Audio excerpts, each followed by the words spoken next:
Hello दोस्तों, good evening. दोस्तों, जैसा कि हम जानते हैं कि पिछले कुछ दिनों से हम रेलवे ग्रुप डी के लिए साइंस की तैयारी कर रहे हैं, जिसमें साइंस की वेटेज 25 मार्क्स की होती है और हम इस सीरीज़ में ऐसे प्रश्नों को करते हैं जो एग्ज़ाम में आने की पूरी पॉसिबिलिटी है। तो चलिए दोस्तों, आगे बढ़ते हैं। जो लोग भी इस चैनल पर नए हैं, इस चैनल को सब्सक्राइब कर लें और बेल आइकन को दबाना ना भूलें, जिससे कि इस चैनल से जुड़ी सारी नोटिफिकेशन आपको मिल जाएगी।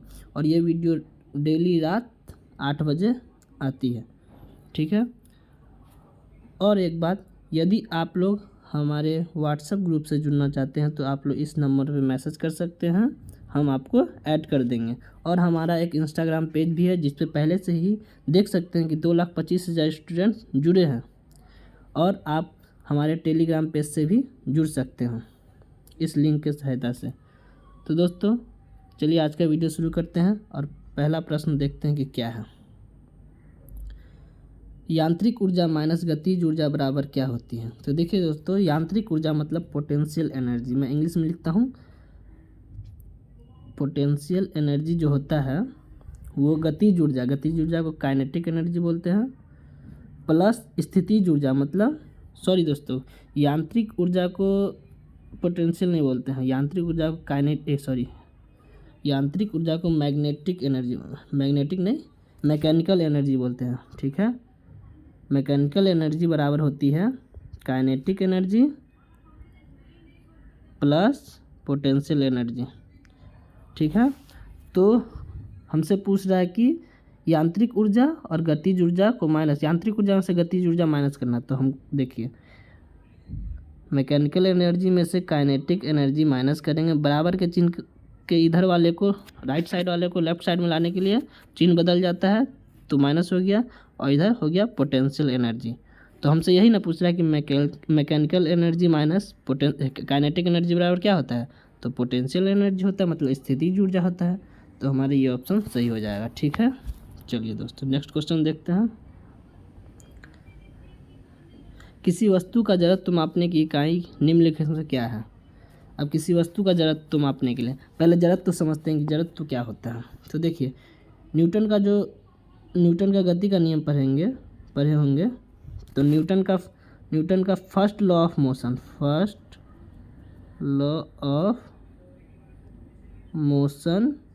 को ही जड़त्व कहते हैं, इसी को जड़त्व के नाम से जाना जाता है, ठीक है। न्यूटन का फर्स्ट लॉ ऑफ मोशन को ही जड़त्व का नियम भी कहते हैं, ठीक है। और जड़त्व किसी वस्तु का वह गुण है जो यह जड़त्व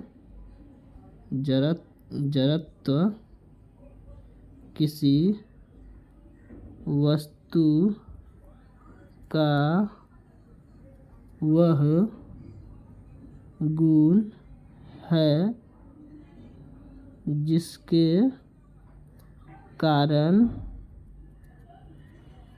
वस्तु स्वतः मतलब तुरंत स्वतः अपनी अवस्था परिवर्तन करने में असमर्थ होती है, ठीक है।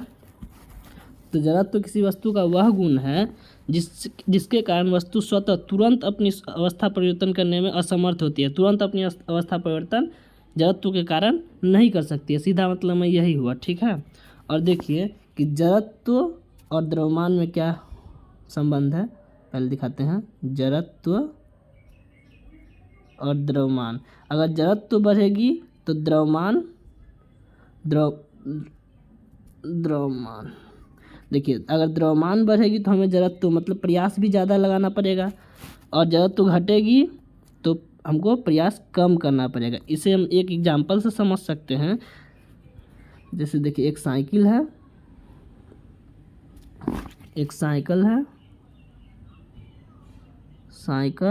और एक ट्रक। अब देखिए, साइकिल का द्रव्यमान कम होता है और ट्रक का द्रव्यमान ज़्यादा होता है। तो साइकिल को रोकने के लिए हमें कम बल लगाना पड़ेगा, लेकिन ट्रक को रोकने के लिए हमें तो ज़्यादा बल लगाना पड़ेगा। देखिए, साइकिल का द्रव्यमान भी कम था और जड़त्व भी हमको कम लगाना पड़ रहा है, प्रयास भी मतलब बल भी हमको कम कम लगाना पड़ रहा है। लेकिन ट्रक का देखिए द्रव्यमान ज़्यादा है तो हमको बल भी ज़्यादा लगाना पड़ेगा रोकने के लिए।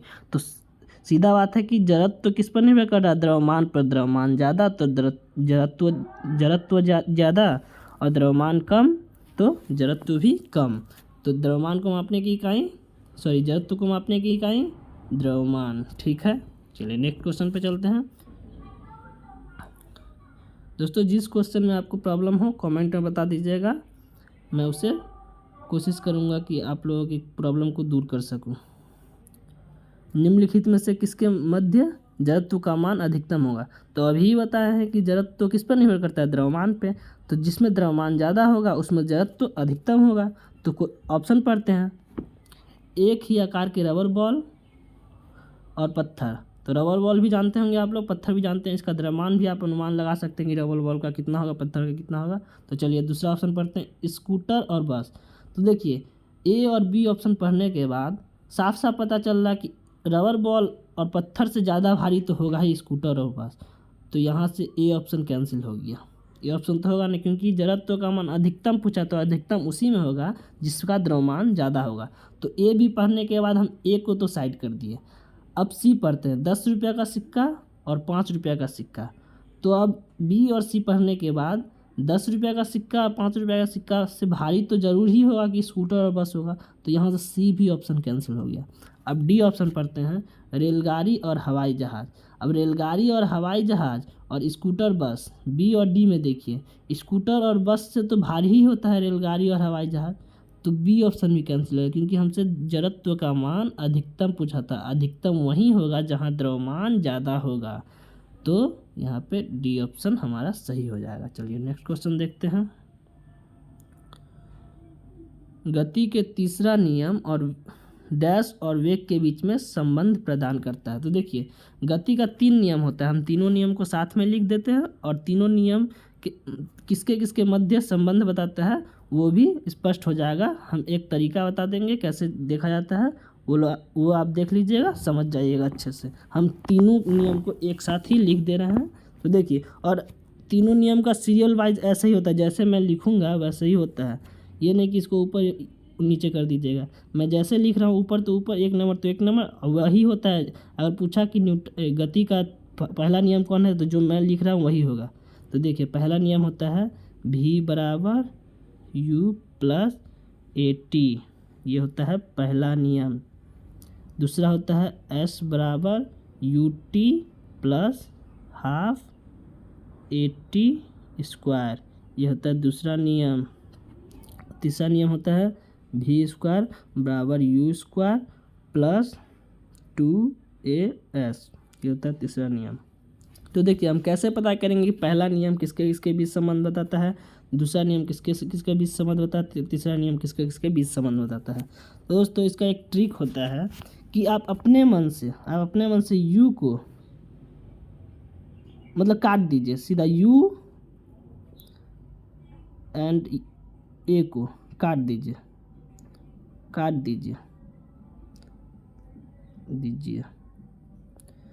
देखिए ये जो है दोस्तों, ये जो लाइन मैंने लिखा हूँ ये कहीं पे लिखा हुआ नहीं किसी बुक में, बस एक मैं ट्रिक बता रहा हूँ याद करने का, जिससे आप लोग निकाल सकते हैं। यू और ए को काट दीजिए, सीधा बात, यू और ए से मतलब ही नहीं है। तो यू को काट दिए, ए को काट दिए, क्या क्या बच गया, भी मतलब वेग बच गया, टी मतलब समय बच गया, टाइम बच गया। तो हमसे पूछा है कि पहला नियम किसके इसके बीच संबंध बताता है, तो वेग और टाइम के बीच में, वेग और टाइम के बीच में संबंध बताता है। तो हमसे यहाँ तीसरा नियम पूछा है, बट ये तो वेग और टाइम तो होता है पहला नियम। दूसरा नियम यू को काट दीजिए और ए को काट दीजिए, तो क्या क्या बच गया, एस मतलब स्थिति या विस्थापन, और टी दोनों जगह टी ही है, मतलब टी मतलब समय। तो दूसरा नियम होता है स्थिति और समय के बीच में, स्थिति और समय के बीच में, ठीक है। और तीसरा नियम देखिए, यू को काट दीजिए और ए को काट दीजिए, तो क्या बच गया, वेग और स्थिति के बीच में, वेग और स्थिति के बीच में। तो देखिए तीसरा नियम पूछा है तो डैश और वेग, तो वेग तो दिया हुआ है, बच गया क्या, स्थिति को ही विस्थापन, कहीं कहीं विस्थापन भी लिख देता है, लेकिन इस ऑप्शन में स्थिति है तो स्थिति बोलते हैं हम। चलिए, तो जो तीसरा नियम है वो वेग और स्थिति के बीच में संबंध बता रहा है, स्थिति के बीच में। ठीक है, तो समझ गया कि पहला नियम किसके इसके बीच संबंध बता रहा है, दूसरा नियम किसके इसके बीच संबंध बता रहा है और तीसरा नियम किसके इसके बीच संबंध बता रहा है। ठीक है, तीनों क्वेश्चन का एक ही फ्रेम में मैं लिख दिया हूँ सारा चीज़।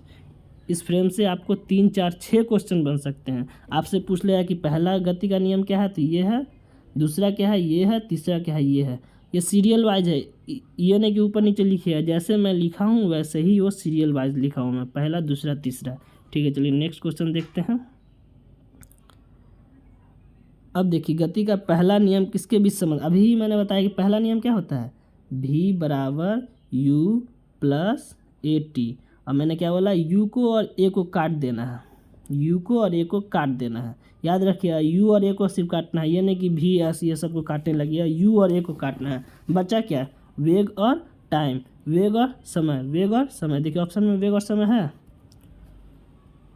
वेग स्थिति ये नहीं होगा, वेग समय आ गया ना, वेग समय, वेग समय, यहाँ पे एक भी दोस्तों इसमें ऑप्शन में थोड़ा गलती हो गया है, वेग और समय। देखिए v बराबर u प्लस ए टी, तो u a को काटे तो बचा क्या, वेग और समय।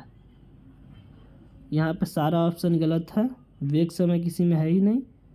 आप लोग इसे टिक ये याद रखिएगा, पहला नियम वेग और समय के बीच है, ये सारा ऑप्शन गलत है। ठीक है, टाइपिंग में थोड़ा मिस्टेक हो गया होगा। चलिए दोस्तों ठीक है, नेक्स्ट क्वेश्चन देखते हैं। एक स्थिर बल 2 सेकंड की अवधि के लिए 5 किलोग्राम द्रव्यमान की वस्तु पर कार्य करता है। यह वस्तु के वेग को 6 मीटर पर सेकंड से 8 मीटर पर सेकंड तक बढ़ा देता है। प्रयुक्त बल का मात्रा ज्ञात कीजिए। अब बल का फॉर्मूला क्या होता है, फोर्स का फॉर्मूला क्या होता है, मास इंटू एक्सेलरेशन। अब देखिए हमको मास, फोर्स तो निकालना है, मास हमको दिया हुआ है, मास हमको दिया हुआ है 5 kg है, 5 kg। और ए भी हमको नहीं दिया, ए निकालना। ए का फॉर्मूला क्या होता है, ए मतलब होता है एक्सेलरेशन, त्वरण। त्वरण का फॉर्मूला क्या होता है, फाइनल वेग मतलब भी माइनस इनिशियल वेग बट्टा टाइम।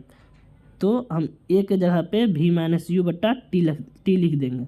तो v माइनस यू बट्टा टी करेंगे तो क्या होगा, फाइनल वेग 8 है, 8 मीटर पर सेकेंड, ये देखिए, माइनस इनिशियल वेग 6 मीटर पर सेकेंड, ये देखिए, और टाइम कितना है 2 सेकेंड। तो क्या हो जाएगा, 8 में से 6 जाएगा तो 2/2 मतलब 1 आ गया, 2/2 मतलब 1 आ गया। तो हम 2/2 1 आ गया। ठीक है, हाँ 1 आ गया।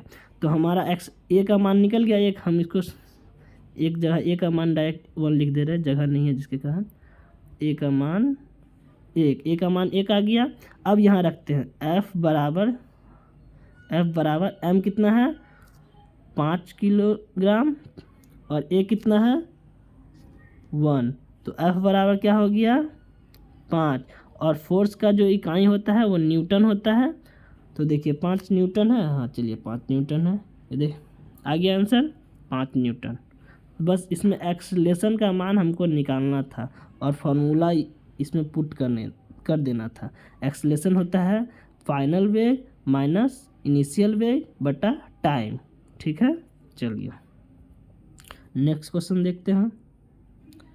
जब एक स्थिर बल किसी वस्तु पर 3 सेकंड की अवधि के लिए 8 किलोग्राम द्रव्यमान के साथ कार्य करता है तो यह वस्तु के वेग को 4 मीटर पर सेकंड से 6 मीटर पर सेकंड तक बढ़ा देता है। प्रयुक्त बल, सेम क्वेश्चन है ऊपर के जैसा ही। तो देखिए इसमें भी F बराबर एम ए लगेगा, F बराबर एम ए ही लगेगा, लेकिन इसमें भी ए का मान नहीं दिया है तो ए का मान निकाल लेते हैं, जैसे ऊपर निकाले थे v माइनस यू बट्टा टी करके। ए बराबर क्या हो जाएगा, v कितना है 6, u कितना है 4 और समय t, तो यहाँ हो जाएगा 2/3। अब इसमें पुट कर देते हैं, m कितना दिया हुआ है 8 kg और a का मान क्या आया है 2/3 आया है। तो यहाँ से क्या हो गया 16/3, 16/3 मतलब क्या होता है 5.33। ठीक है, तो देखिए 5.3 और फोर्स का जो यूनिट होता है न्यूटन होता है, तो 5.33 आइए आंसर। सेम क्वेश्चन है ऊपर के जैसा ही। चलिए नेक्स्ट क्वेश्चन देखते हैं। जब एक वस्तु का एक समान वृत्तीय वेग पर उत्पन्न करती है तो निम्नलिखित में से कौन सा परिवर्तन होता है। अब देखिए कोई भी वस्तु अगर वृत्ताकार पथ पे कोई वस्तु वृत्ताकार पथ पे घूर रही है, चल रही है, तो देखिए उसका क्या परिवर्तित होगा। मतलब ये देखिए यहाँ पे अगर कोई वस्तु है तो इसका अभी गति इस दिशा में हो रही है, यहाँ पे जाएगी तो गति इस दिशा में होने लगेगी, यहाँ पे आएगी तो गति इस दिशा में होने लगेगी, यहाँ पे आएगी गति इस दिशा में होने लगेगी। मतलब क्या, उसका पॉइंट टू पॉइंट हर पॉइंट पे उसका क्या परिवर्तित हो जा रहा है, क्या बदल जा रहा है, दिशा बदल जा रहा है ना। देखिए इस पॉइंट पे आएगी तो गति इस दिशा में हो जाएगी, इस पॉइंट पे आएगी तो गति इस दिशा में हो जाएगी। मतलब हर पॉइंट पे उसका दिशा बदल जा रहा है, गति का दिशा बदल जा रहा है। ठीक है, तो उसका क्या परिवर्तन हो रहा है, दिशा परिवर्तन हो रहा है। ठीक है, चलिए नेक्स्ट क्वेश्चन देखते हैं। जब कोई वस्तु एक समान वृत्तीय गति से घूर्णन करती है तो प्रत्येक बिंदु पर इसका क्या बदल जाता है। अब देखिए मैंने पिछले क्वेश्चन में बताया कि दिशा बदल जाता है, और आप जानते होंगे कि वेग एक सदिश राशि है। वेग क्या है, सदिश राशि है, सदिश राशि है ना वेग। और सदिश राशि का मतलब क्या है, इसमें मान और दिशा दोनों पर निर्भर करता है, मान और दिशा दोनों होता है, दिशा दोनों होता है। अब मान लीजिए कि दिशा हर पॉइंट पे बदल जा रहा है, इसका मतलब इसका वेग भी हर पॉइंट में बदल जाएगा। दिशा क्योंकि वेग होती है सदिश राशि, सदिश राशि में मान और दिशा दोनों होती है, और इसमें दिशा तो हर पॉइंट पे बदल जा रहा है, वृत्तीय गति पे हर पॉइंट में दिशा बदल जा रहा है, दिशा बदल जा रहा है, दिशा बदल जा रहा है, दिशा बदल रहा है हर पॉइंट पे। जब दिशा बदलेगी तो वेग भी ऑटोमेटिक बदल जाएगी। तो इसमें भी वही पूछा है कि हर प्रत्येक बिंदु पर इसका बदल जाता है, क्या बदल जाता है, वेग बदल जाएगा। ठीक है, चलिए नेक्स्ट क्वेश्चन देखते हैं। क्योंकि वेग जो होती है सदिश राशि होती है, ठीक है, याद रखिएगा। अगर किसी वस्तु में गति होगा तो निम्नलिखित में से तो कौन सी ऊर्जा होगी।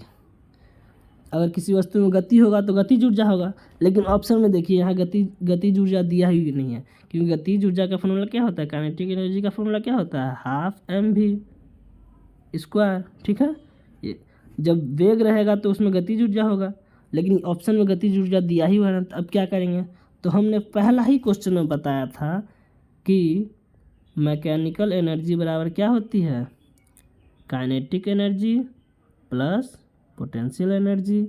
अब मान लीजिए कि गतिज ऊर्जा कुछ है, मान लीजिए कि 10 है, 10 जूल है। ठीक है, मान लीजिए पोटेंशियल एनर्जी 0 ही है, कुछ नहीं है, 0 ही है।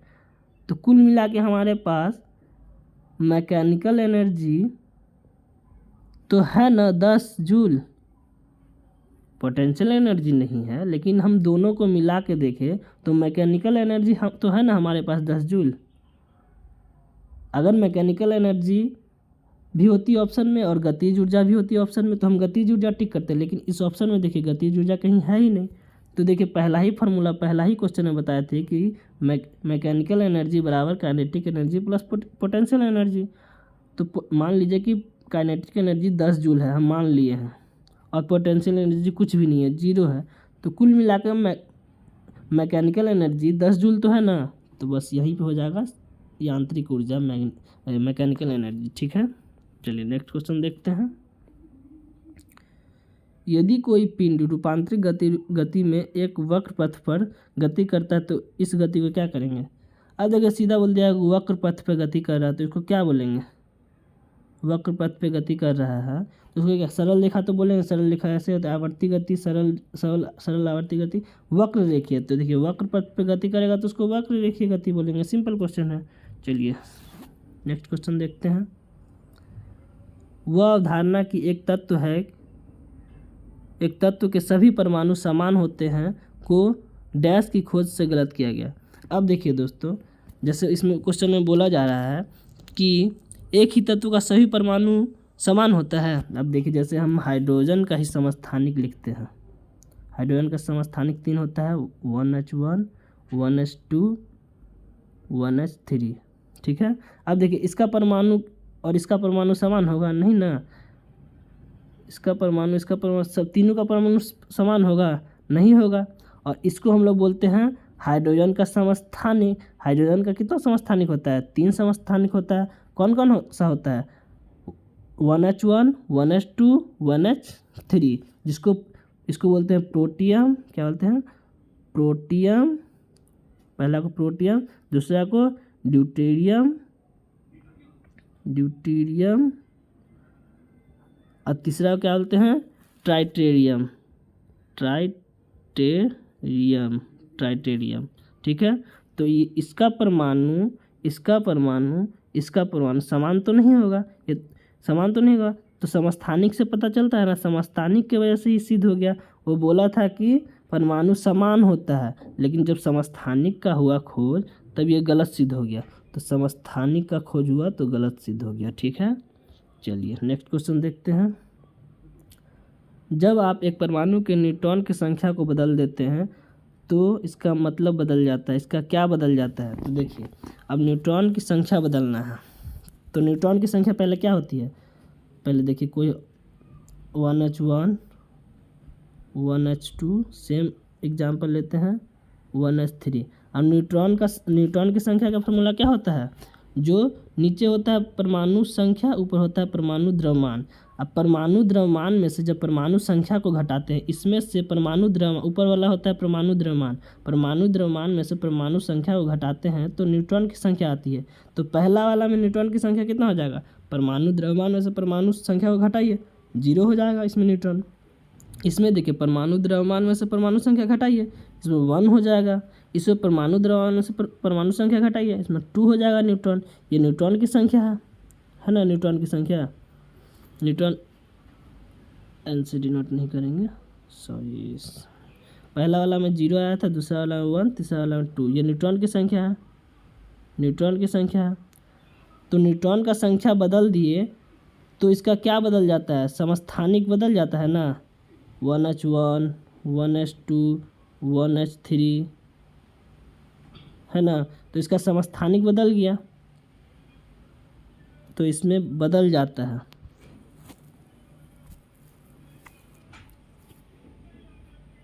समस्थानिक बदल गया। देखिए ये जो न्यूट्रॉन आया प्रोटियम से आया, ये ड्यूट्रियम से आया, ये ट्रिटियम से आया, न्यूट्रॉन आया है ना, तो इसका समस्थानिक बदल गया। दोस्तों ऑप्शन में यहाँ पे भी गलत है, यहाँ समस्थानिक होगा, इसको काट लीजिएगा, समस्थानिक, ठीक है। टाइपिंग में थोड़ा मिस्टेक हो गया, समस्थानिक, ठीक है दोस्तों। यहाँ पे थोड़ा ऑप्शन में को सही कर लीजिएगा, समस्थानिक होगा, ठीक है। चलिए नेक्स्ट क्वेश्चन देखते हैं। डैश की रासायनिक विशेषताएं एक समान होती है परंतु द्रव्यमान भिन्न भिन्न होती है। वही फिर से सेम क्वेश्चन है। अब देखिए हाइड्रोजन का 1h1 1h2 1h3।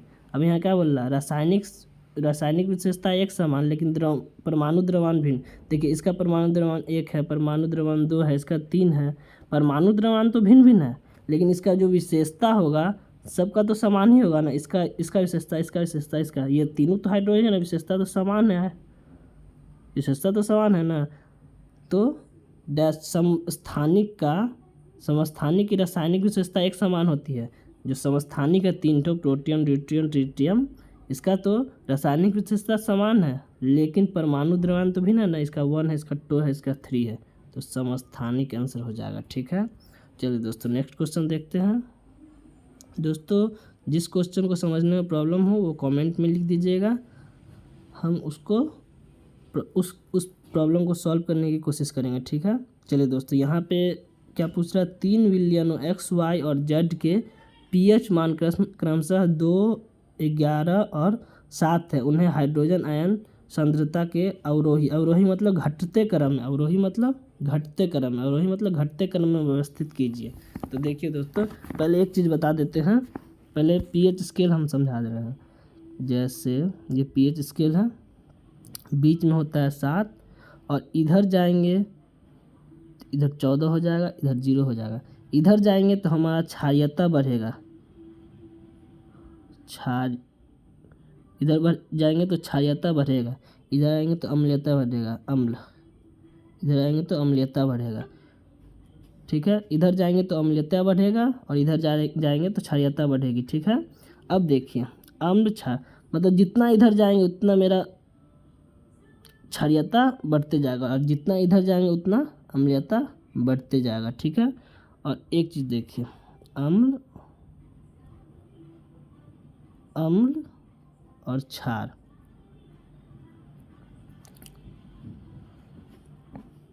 देखिए अम्ल में इसमें H प्लस आयन की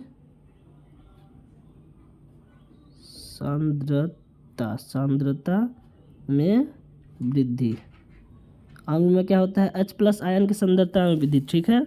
और इसमें क्या होता है, OH माइनस आयन की सांद्रता में वृद्धि, याद रखिएगा। अम्ल में क्या होता है, H प्लस आयन की सांद्रता में वृद्धि, और क्षार में क्या होता है, OH माइनस आयन की सांद्रता में वृद्धि, ठीक है, याद रखिएगा। अम्ल में H प्लस आयन और क्षार में OH माइनस। एक बार मैं शॉर्ट करके लिख दे रहा हूँ यहाँ पे, अम्ल क्षार, अम्ल में H प्लस आयन की सांद्रता में वृद्धि, क्षार में OH माइनस की सांद्रता में वृद्धि, ठीक है। अब हमसे क्वेश्चन पूछ रहा है कि 3 विलियन XYZ है जिसका pH मान 2, 11, 7 है। अब हम बताए हैं कि pH मान 7 से इधर जाने पर अम्लता बढ़ती है, मतलब OH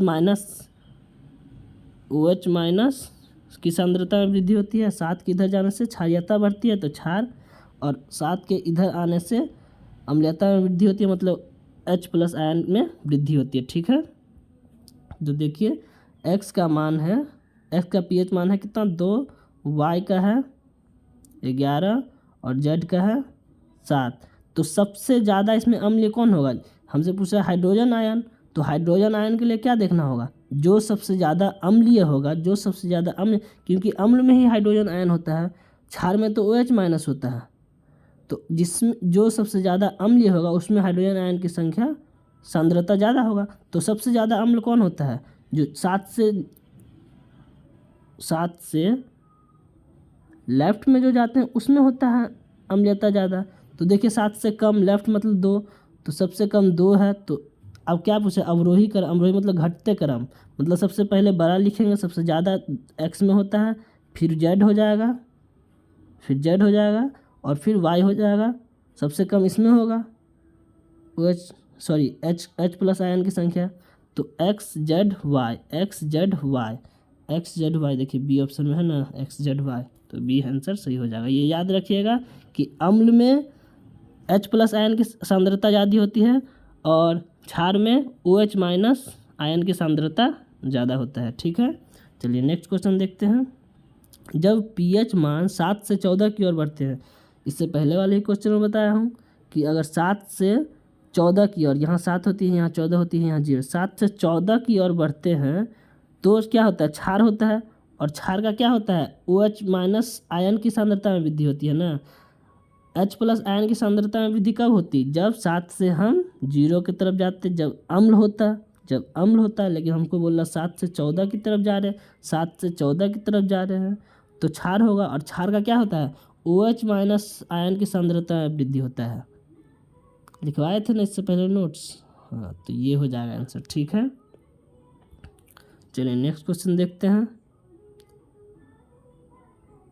निम्नलिखित में से कौन सा घोल इन सभी में सबसे अम्लीय है।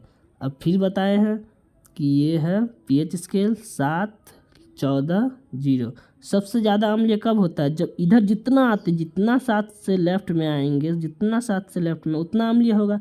अब 7 से लेफ्ट में आते आते देखिए 6 आया, यहाँ आएगा 6, फिर आएगा यहाँ 1, यहाँ 0, तो सबसे ज़्यादा अम्ल इधर वाला होगा, जितना लेफ्ट में जाएंगे वो सबसे ज़्यादा अम्लीय होगा, तो 0 वाला जो होगा सबसे ज़्यादा अम्लीय होगा, ठीक है। इसी में आता है HCl, H2SO4, ये सब आता है, ठीक है। चलिए नेक्स्ट क्वेश्चन देखते हैं।